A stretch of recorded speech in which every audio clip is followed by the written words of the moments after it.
You guys know what time it is. Get strapped in and ready for some good times. This is the Blowed Out Podcast. What is up, everybody? Welcome to the show. It is I, your Fetty with a Natty, coming at you for episode 84. If you can believe that. I know I say that every time, but it still blows my mind. So I'll probably just keep saying it. Here we are again, another week. Lord, Memorial Day coming up this weekend. Hope everybody's hanging on for dear life. If you've got some plans this weekend, hopefully you've got your money saved up so you can afford gas at the moment, because that's really fun. It's still, I know we talked about it, but it still amazes me how many people think that this is like just Trump's fault, like just single-handedly. Apparently don't understand supply and demand. However, yes, as we all know, the shit in the Middle East is still going on, still tit for tat, and still apparently no definitive end in sight, unfortunately for us, right? Anyhow, I guess we're just going to keep doing what we've always done, and that is whatever it takes to just get by and keep on living, right? Well, so last weekend I worked diligently at the shop till about 1:30 in the morning on Friday night, till my fingers almost bled on shop stuff, customer projects.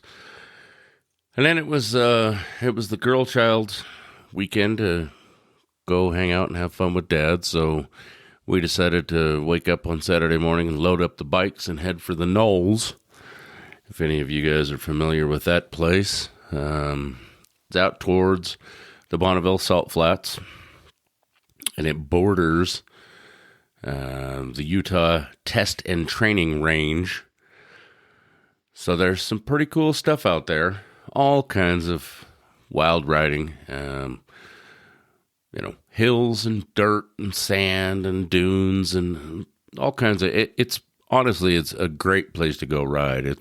It's a little bit of everything. It's not nearly as crazy as Little Sahara, but also, again, a bit more diversified.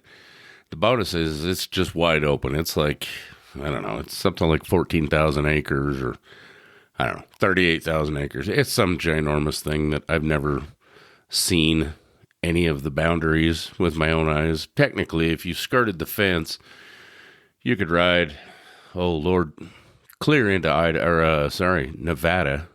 I mean, there's probably a way you could ride to Idaho. You're going to run out of gas first, but I'm sure there's a way. In fact, I'm certain there's a way. The Desert Racer guys do it all the time, and someday, if I thought my old fat ass could do it, I think it'd be a hell of a lot of fun. Anyhow, I'll circle back to that part, but it was my niece's birthday / graduation trip. She wanted to go out there and camp and ride. So, of course, not only did we want to go ride, but also felt a little compelled to go be part of it. We were going to go as a big group. Then a couple of people, stuff came up and couldn't, unfortunately, but so we still made the pilgrimage to have some fun. However, she brought a friend that was also graduating, and they graduated yesterday, which I'll circle back to that also. But she proved that she could not handle a three-wheeler because she wadded that up like right out of the gate. As every 80s kid knows, you don't put your foot down on a three-wheeler. And she didn't listen. Put her foot down and figured out why you don't, because it promptly ripped her clean off of the bike against her will. So when the girl child and I got there with a spare bike, they asked, very nicely, of course, if possibly they could ride my spare bike. And as much as I didn't want to let that happen, because I haven't even put a damn mile on the thing yet, it's a really nice bike. It's a Honda, and it's basically brand new. But I relented and I said, sure. I said, get a feel for it so you don't hurt yourself, because this bike will also kill you if you don't know what you're doing. So kind of take it easy. And so her and my daughter took off, my daughter on her dirt bike, and they disappear for a while. I sat down and cracked a cold one, just kind of settling from the drive and getting a little bit acclimated before I put on my helmet and went and showed him how to ride. And a little while later, my kid rolls back in on her dirt bike, and she says, Dad, so the four-wheeler's kind of stuck. I thought, okay, well, that's weird. Because for those of you who don't know, northern Utah is currently about as dry as possible. Yeah, we're getting a little bit of precipitation here and there. In fact, some of the higher elevations just got a little bit of snow, which of course, standard old guy answer is we needed it.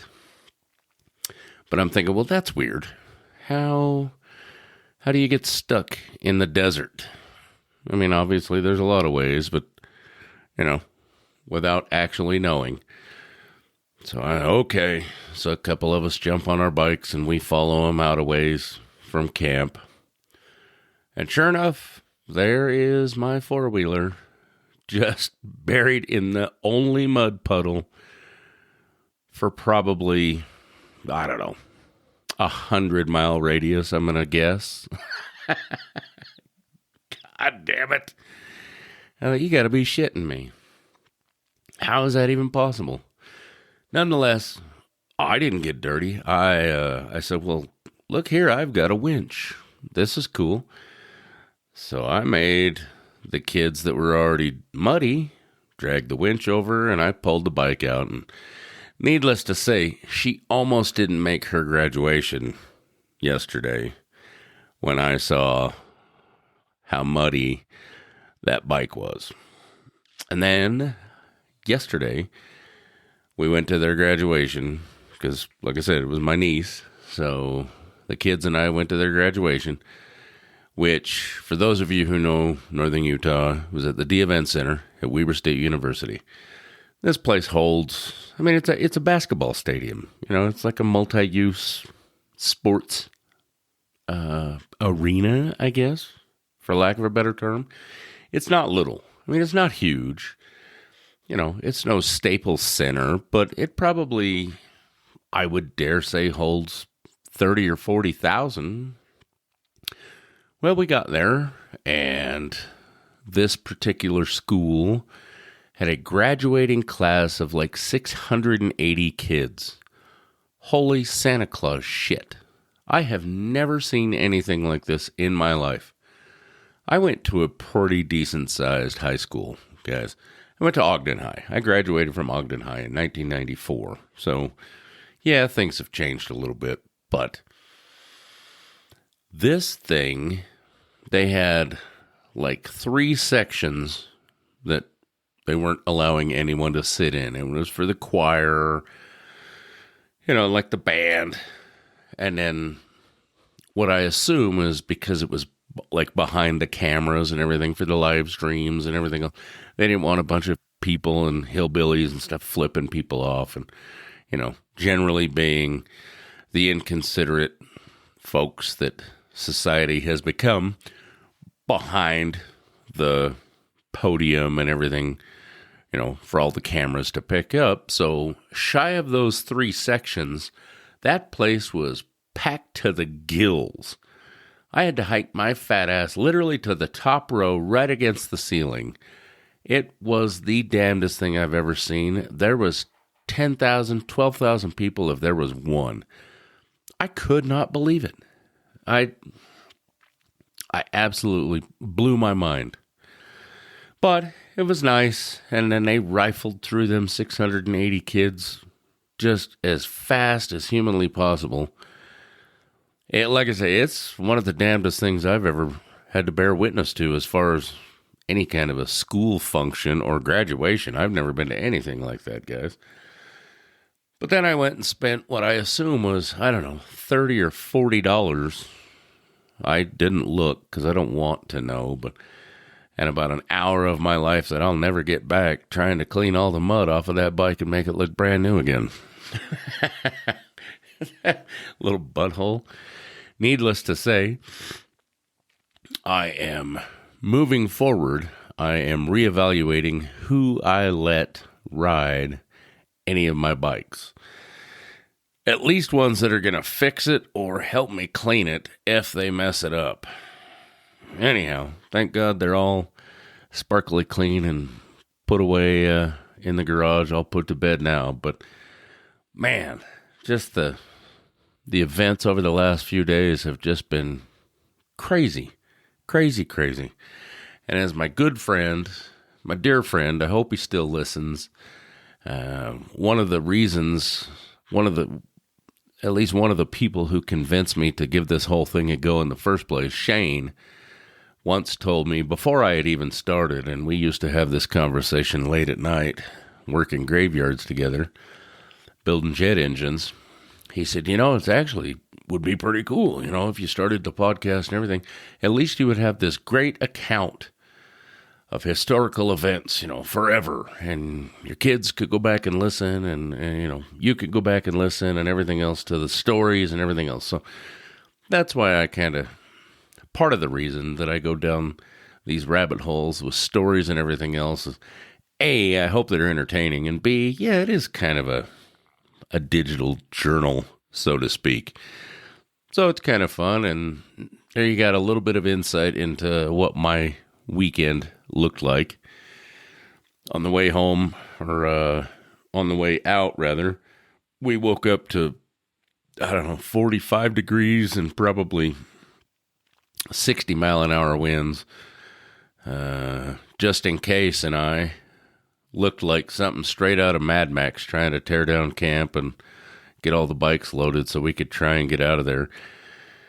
And then the wind was just insane coming back. And I think he told me today he got 6.7 or 6.9 miles to the gallon on the way back, just fighting the wind. It was gnarly, but at the end of the day, it was worth it. So the sad part about that is it was about $140 just to fuel up I didn't even have to fuel up the bikes. I filled up a 5-gallon can for the dirt bike, and just enough, just in case I had to top off either of the other bikes, and then the car, man. And then when I got back into Ogden, it was $85 to fill my poor little SUV, which isn't that little, but it's not that big. It is a V8 because, got to have power. But $85 for basically, 17 and a half gallons. I know a lot of you are probably screaming at me right now that that's cheap, but for me, that's a lot of coin for that particular gas tank. That's disgusting. Gas should not be this much. We do not rely on that oil and everything else that is caught in the Strait of Hormuz. Global supply and demand and price gouging by all these bastard companies like Chevron and Maverick and everybody else that are doing it because they know they can is the dirty shit involved in all of this. The rest of it is total horse shit. We don't need that. Those prices don't have to be anywhere near that high because we don't use that stupid oil. It's insane to me, but what are we going to do? They know that this is it. We're just going to cry, so they do it because they can, and until we rise up and stop them, there ain't no other good way around it. I don't know what else to say about that. Like I said, it still cracks me up that folks think, for some reason, that by having a blue tide, or I don't know, whatever they're calling it at midterms, is somehow going to solve any of this or make it any better. Apparently they forget that I think we just barely matched the last time it was this high under Biden and Harris. So the fact that anybody thinks it's just going to change overnight is beyond me. I'd be curious to get some intel from some of you guys, other places in the globe. If you guys would email me and just let me know what you're paying. Let me know what the gas and grocery climate is looking like where you're at, because I would definitely be interested to know, and how things are affecting the rest of the globe, especially if it's worse, or how much worse, or if it was already that bad, or if you guys still got it really good. Of course, granted, you have to take some of that with a grain of salt. I don't think that half the places in the globe still, or even have started using gasoline for normal stuff. I think, maybe I'm wrong, but I think a lot of you guys, probably everything is on diesel, right? I don't know. Somebody reach out and let me know, will you? You know, that's one of the crazy things. It's not crazy to me because I am one, but some of us Americans refuse to let gas prices hinder us from driving anywhere. Do we piss and moan? And do we think twice about going somewhere, I don't know, far away or for non-necessary purposes? Yeah, we think about it. But, I don't know. It's going to have to get a whole lot worse, which I pray it doesn't, before I start turning down stuff like that. Now, of course, if it's an off payday where all the bills are due and everything else, and I just can't pull it out of my big white ass, then that's a different story. But other than that, it's like I said, you're not going to trap me at home just because of that.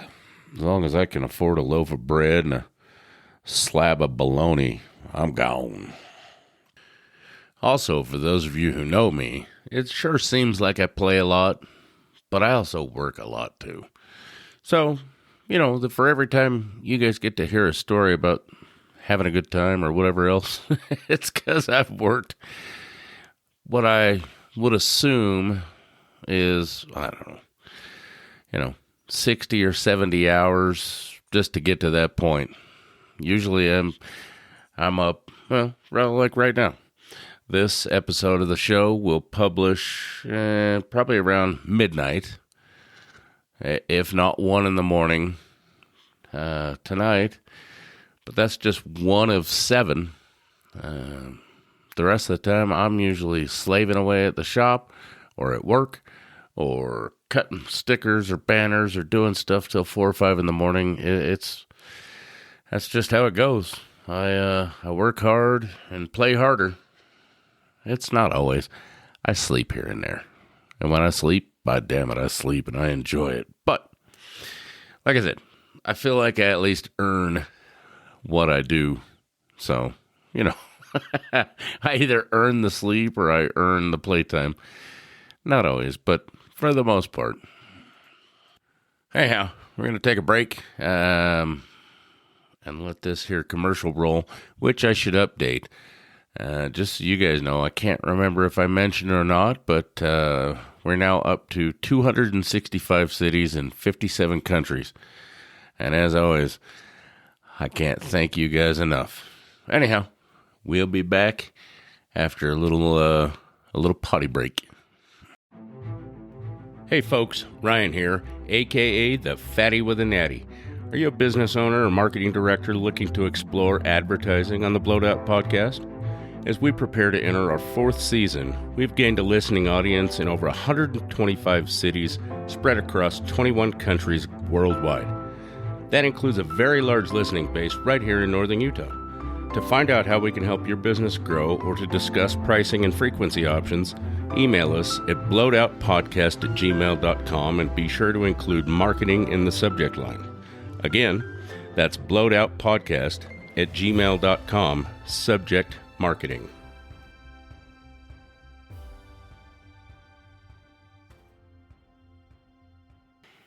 All right, kids, we're back.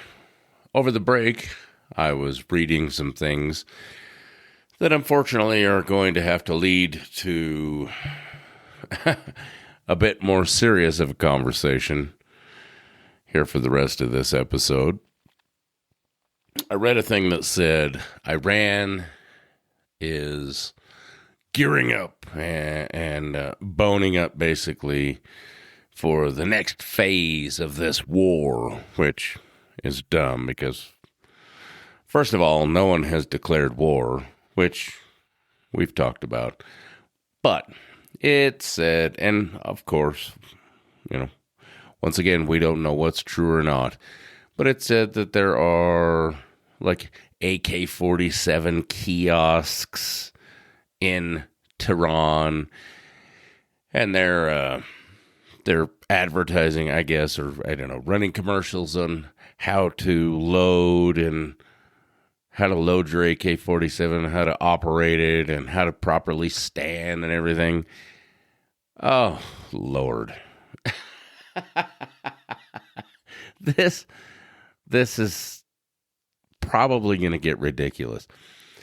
I don't know about anyone listening, but in my opinion, and that's all it is, like usual, if they think for a second, especially now that UAE and Saudi and the EU and everybody else has finally gotten involved a little bit, if they think for a red second that this couldn't just be over in a matter of, 48 hours, and they really want to go there, oh, God. They're going to find out the hard way, I assume. It sounds like. Why does anyone think for a second that not only certain countries, but also certain administrations would have any reservations about turning that into a swimming pool? It blows my mind. If they think they're going to hold the world hostage, they got another thing coming. They're bullshit-ass little submarines that the Colombians and the Venezuelans and a bunch of the other drug cartels in South America have way better submarines. Like, this is child's play. Other than boots on ground, which we will never go to, if push comes to shove, it is literally child's play. We will carpet bomb the shit out of that place. And anyone else who wants to get cray-cray, including the president of Cuba, who said, yesterday or in the last couple of days, I saw that he said, if President Trump decides to come after them, that it will be a bloodbath. Bitch, please. I can't be the only one that thinks this, right? Is it right? No. Is it something that we could literally almost handle blindfolded? Absolutely yes. Why did they think this? Even little rocket boy Kim Jong-un knows damn well that we will wipe that place clean off the map if push comes to shove. I do not understand how these guys get that big of a head in their, I don't know what it is, burqa or whatever the thing the guys wear. How do you get a head that big knowing full well that you just don't stand a chance? And maybe I'm wrong about this. I've been wrong once before, right? We all know this. But I don't understand how anyone thinks that this couldn't just end literally that fast. Just without even going to nukes. You know, the sad part is this administration, and we've talked about it a million times, I do not agree with everything he does. Nor will I ever with any of them. Nor have I with any of them in the past. However, what I do agree with is anyone that wants to try and hold the world hostage with nuclear weapons. That's just not going to happen. It's not going to happen for anyone that threatens us or any of the big allies we have. It's just not going to. So they are outside of their minds if they think that this is somehow going to be winnable by them, or it's going to come down to the fact that they're not just vaporized once they start trying. I just don't get it. I mean, I get trying to be diplomatic. I get trying to, talk things out. Like I said, I get trying to go a different route than just smoking them, literally. But if it comes down to it, I don't understand how they don't think that that option is off the table. I just don't. It blows my damn mind. And I'm not advocating for it, but I'm telling you now, I will stand with anyone who chooses to oppose sorry, that did not come out right. I will stand with anyone who chooses to agree that we will not be held hostage from anyone else on the globe or internally. I've told you guys, I really, really hope and pray, which we've been over the fact I don't pray, but if I did, I really hope and pray that it does not come to that externally or internally. However, if it does, there are a lot more of us that are ready for it than there are that aren't.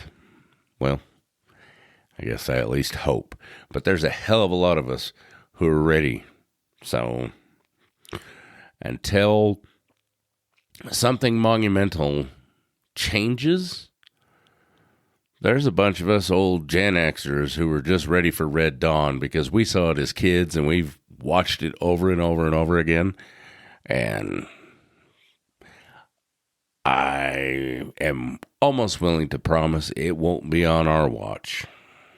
Like I said, hope that's not the case. Hope it never comes to that. But I wish that they would possibly rethink their strategy a little before they're just, fish food. You guys know I'm not afraid to say the hard things. Sometimes I like it. I genuinely do. Like I said, here's hoping it never comes to that. I at least hope that for my children, because they are not Gen X, and strangely, somehow, sadly, they are not cut from the same cloth. But I know there's a bunch of us old fellers who are just chomping at the bit. We got a lot of pent-up 70s and 80s rage. I think that anyone would probably do themselves a service to change their mind if they saw a bunch of Gen Xers coming their way. That's just one fat man's opinion, though. Cracks me up because many times over the past, let's call it 15, 18 years, as I've gotten older, that I have had the opportunity to fight fisticuffs. And I'm here to tell you, I've been too old and too fat and too tired to fight with fists for quite some time. But there is not anything. My index finger still works really good. You know, I hate to say that, but it's true. My index finger is as good as it ever was, possibly even better. It might be faster and more accurate. So, do I want to fist fight anyone? Absolutely not. I'm too old, fat, and tired. I know that. I know that every day when I get out of bed, my knees pop and my back, everything else. I got screws and plates and shit in places it was never meant to be. But you know what I can do real good is exercise my index finger. Anyhow, I suppose that's enough. I don't like going down this road. You guys know that. I'd rather keep it fun and light and joke and laugh, but like I said, we've been watching Red Dawn for too many years, and nah, it just ain't gonna happen. So, hopefully, everybody all over the globe gets their shit together and figures things out, and we go the diplomatic route, and then we figure out how to do it somewhat effectively and expediently so that all the rest of us poor bastards don't have to keep suffering at the pump or the grocery store or anything else. And then, like I've said before, then we could just turn on some tunes and crack a beer and, sit back and have some laughs. It's way better than fighting and just being pissed off at the world all the time, right? At least that's how I view it.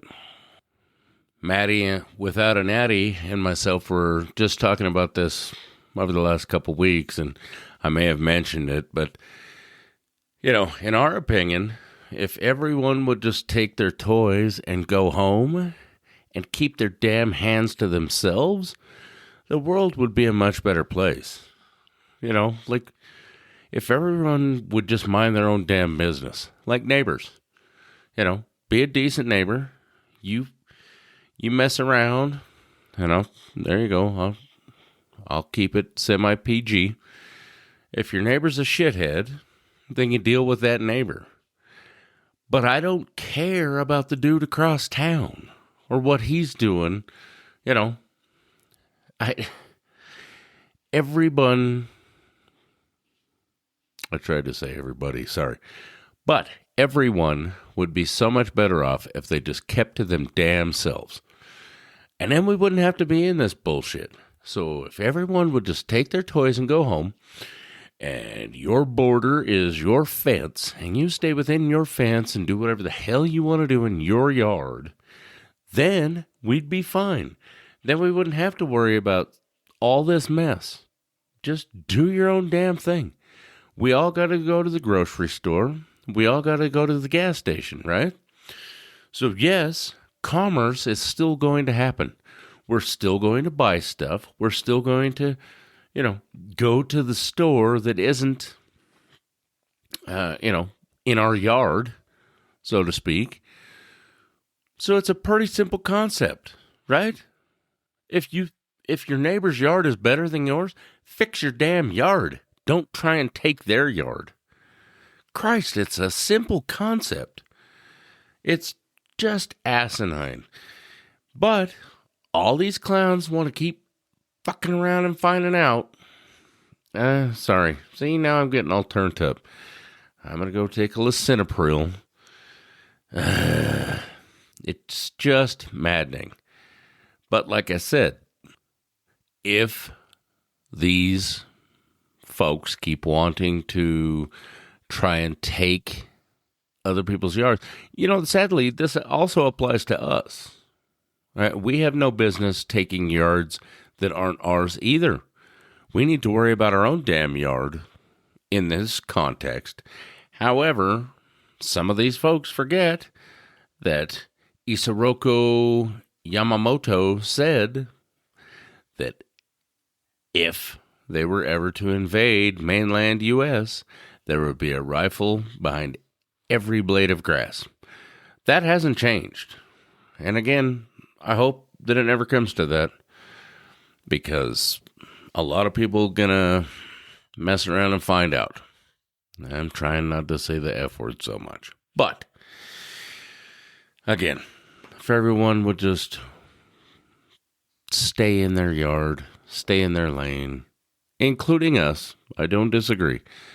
I also am sending this message to our administration, to our government, that we need to worry about our own damn yard and stay in our own damn lane. Too bad they don't listen to me. Anyhow, I've rattled enough. Speaking of Maddie Without a Natty, I'm going to see. It has been a long time since we've had a shop show, so maybe we can pull one of those off this weekend after we get a bunch of work done. So see if we can't pull that off. And in the meantime, you guys know the drill. Hope everyone's doing okay. Reach out if there's anything we can help with, or questions or comments. Try and be good to one another. Love and appreciate each and every one of you. And we'll talk real soon. Okay, guys? Cheers.